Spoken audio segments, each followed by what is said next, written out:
السلام علیکم ناظرین، آپ دیکھ رہے ہیں دارالوحی انسٹیٹیوٹ میں ہوں محمد اویس مرصد کری محمد صاحب موجود ہیں۔ سب سے آج ہم کویشچن کریں گے کہ رمضان میں آنے والے خواب اس کی کیا تعبیر ہو سکتی ہے، مثلا کہ جب رمضان کے اندر خواب آئیں اس کی کیا حقیقت ہوتی ہے اور ان کی تعبیر کیا ہوتی ہے، کس حوالے سے، یہ آج ہم شیخ صاحب سے پوچھیں گے۔ السلام علیکم۔ وعلیکم السلام ورحمۃ اللہ وبرکاتہ۔ الحمدللہ وحدہ والصلاۃ والسلام علی من لا نبی بعد، اما بعد، فاعوذ باللہ من الشیطان الرجیم، بسم اللہ الرحمن الرحیم۔ ویسے بھائی رمضان المبارک کے اندر آنے والے خواب جو ہوتے ہیں جی ان کے اندر یہ یعنی کہ شیطان کی طرف سے یا اس کے ذہن کی طرف سے بھی ہو سکتے ہیں اور اللہ کی طرف سے بھی ہو سکتے ہیں۔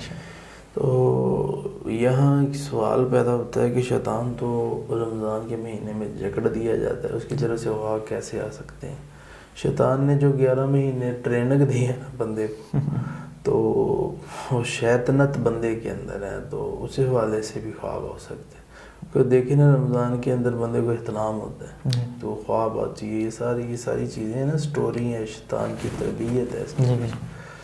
اس طرح خواب کے اندر بندہ رمضان المبارک کے اندر خواب دیکھتے تو اس کی تعبیر اچھی ہے اور سچی ہے، اعتکاف میں دیکھتا ہے، یا بندہ رمضان المبارک کے مہینے کے اندر سحری کے ٹائم خواب دیکھتا ہے، بڑا کمال کا خواب ہے، اس کے وقت یہ سچا اور اچھا خواب ہے۔ اسی طرح بندہ دن کے وقت روزے کی حالت میں ہوتا ہے تو اس حالت میں عموماً بندے قرآن پڑھتے رہتے ہیں، نمازیں تسبیح کرتے رہتے ہیں۔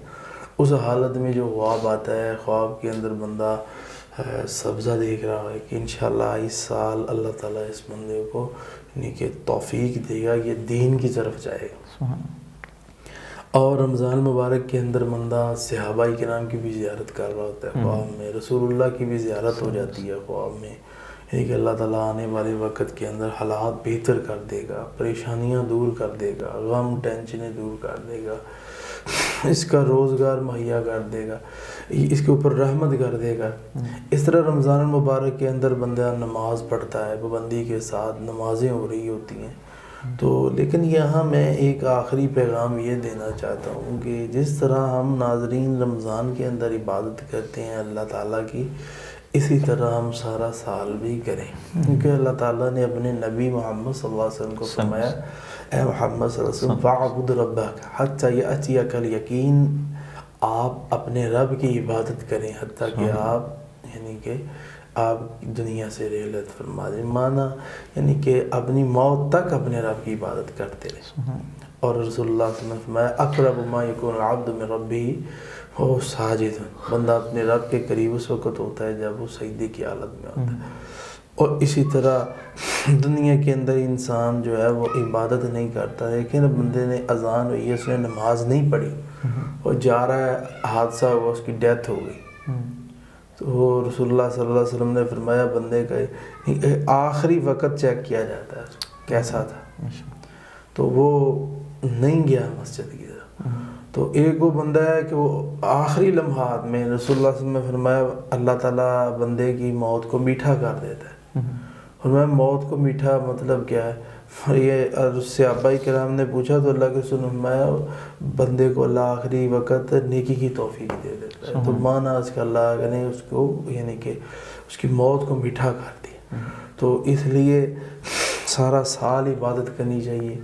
رسول اللہ صلی اللہ علیہ وسلم نے ایک نماز پڑھو، اگلی نماز کا انتظار نہ کرو، ہو سکتا ہے آپ نے ظہر پڑھی ہے تو ہو سکتا کہ نہیں رہنا، اور واقعتاً بندے دنیا سے جا رہے ہیں اور تیزی کے ساتھ جا رہے ہیں، تو اس لیے رمضان کے اندر جو خواب آتے ہیں وہ درست بھی ہو سکتے ہیں، غلط بھی ہو سکتے ہیں، ذہن کی طرف سے بھی ہو سکتے ہیں، معدے کی طرف سے بھی ہو سکتے ہیں، خیالات بھی ہو سکتے ہیں، درست بھی ہو سکتا ہے، سچا بھی ہو سکتا ہے۔ تو پھر کیسے پتہ چلے گا اس کا؟ یہ ایک معبر شخص بتائے گا آپ کو، آپ اچھے تعبیر دینے والے سے تعبیر لیں تو وہ بندہ اگر اس فیلڈ کا ماہر ہوا تو وہ آپ کو بتا دے گا یہ ذہن کی طرف سے ہے یا اللہ کی طرف سے۔ بہت شکریہ جی۔ ناظرین اگلے پروگرام میں پھر حاضر ہوں گے، ہمیں اجازت دیجیے۔